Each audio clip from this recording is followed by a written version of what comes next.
योजन शत शत योजन शरधि नियोजन शर परिलंघन में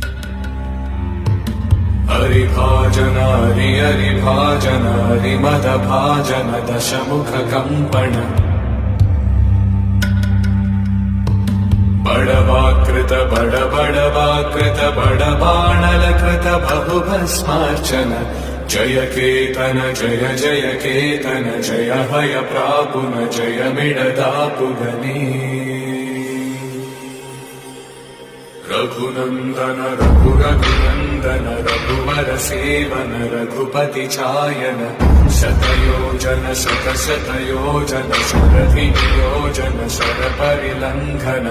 हरिभाजन हरिभाजन हरिमद भाजन दशमुख कंपन बड़वाकृत